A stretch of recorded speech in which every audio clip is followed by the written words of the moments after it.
sure that you're pretty curious about how can you possibly provide safety and comfort and security and all those words that we use.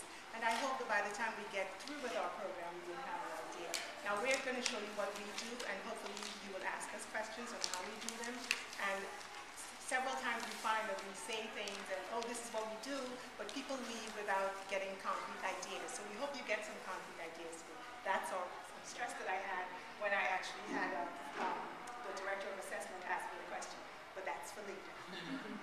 Okay, so what's going on now? We got our students. It's a maelstrom going on now. They have all this information coming at them on the internet in many, many ways. They have news. They have online stuff. They got the blogs. They got news online. They have RSS feed. They have TMZ, which I won't miss. Then they have the Wikipedia going on. So this is a representation of what students are being faced with. And a lot of times we're talking about students needing information-seeking behavior. And I don't think they're seeking information anymore because it's right there in their faces. So now they have... So knowing who these students are and understanding the information overload that they're subject to, we realize that in order to support them, we need faculty buy-in.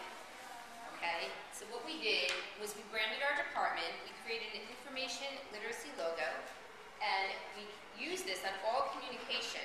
This way we have a brand, this way everyone sees us as the information literacy experts.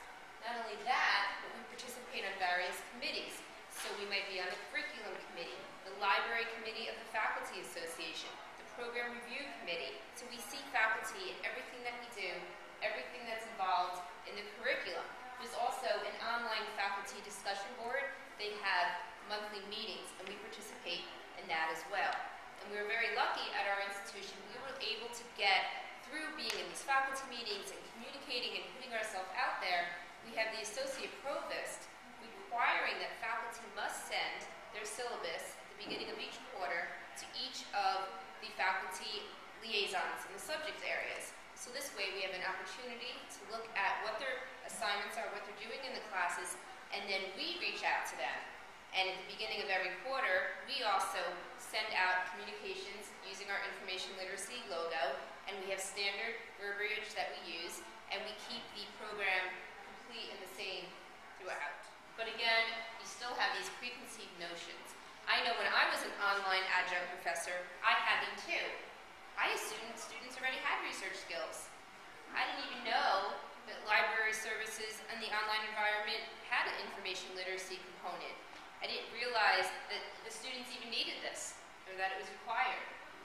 I also had the misconception that librarians were support staff, that they were researchers. I didn't think of them as educators. But now, of course, as an online librarian, I see this is what we need. I can't stress it enough, the importance of librarian outreach in the online environment, because I know on the other side of it, I would have loved to have had that in my classroom. And I see now that it's such a positive experience, and it can be such a positive experience for the faculty member who's getting this assistant, for the student, and for the teaching librarian. Product. And then it has to be mapped to a particular standard. So this is where, okay, you look at the syllabus, you see what's needed. This is what I'm going to teach. I'm going to let them list or identify criteria for evaluating websites. And then this is the standard 3, and it's linked to the performance indicator 2A, which is at the bottom down here. I name the class, and then we have to have the tools for evidence collection. What are you actually going to collect? In the on-site class, you know, it could be physical items, artifacts, but in the online environment, it may be that you want to see the bibliography. You might want them to create a wiki or something like that.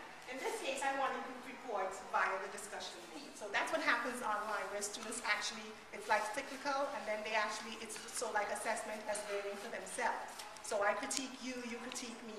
So it creates this collegiate environment. So we have some tips for creating video tutorials, because this is part of the pedagogy. Because we want to make sure that whatever we put up there matches the students, whoever they are, what they need. So here, these are just a few things that we learned also from trial and error. I promise you, it's blood, sweat, and tears went into some of the videos that I made until afterward I found out, duh. Actually collaborate with librarians to make sure that we're not duplicating our efforts.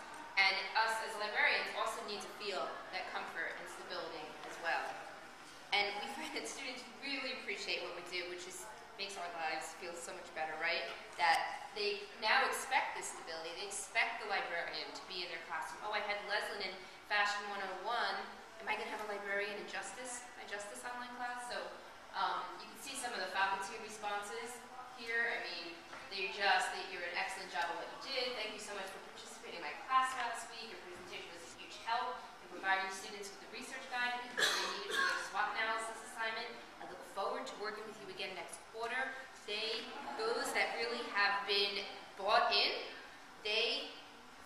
they want us, they want more, they want us back, they want to see us in higher level classes.